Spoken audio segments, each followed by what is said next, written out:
আপনি দয়া করে প্লিজ হুজুরদের একটা ফিক্সড বেতন রাখবেন, যেটা সর্বনিম্ন হওয়া উচিত 20,000 টাকা। আসসালামু আলাইকুম।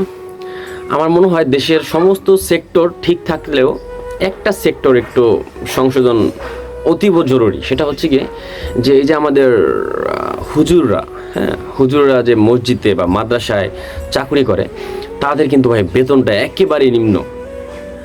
হয়তোবা আপনি কখনো তাদের সাথে জিজ্ঞেস করেন নাই বা তাদের ব্যাপারে জানেন না। আপনি জিজ্ঞেস করে দেখেন যে 7,000 টাকা বেতন একটা মানুষ 2024 সালে এসে মাত্র 7,000 টাকায় সে কীভাবে চলে।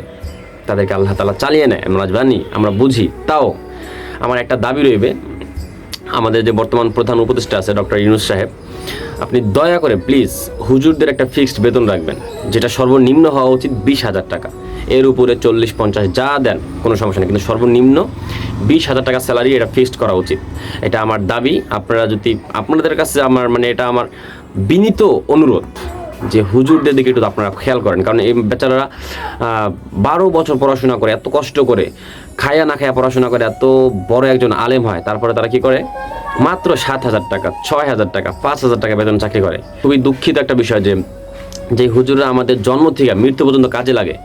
যেই আলেম সমাজ আমাদের জন্ম থেকে নিয়ে মৃত্যু পর্যন্ত কাজে লাগে, সেই আলেম সমাজ আজকে একেবারে নিম্ন শ্রেণীর চাকরি কেন করবে?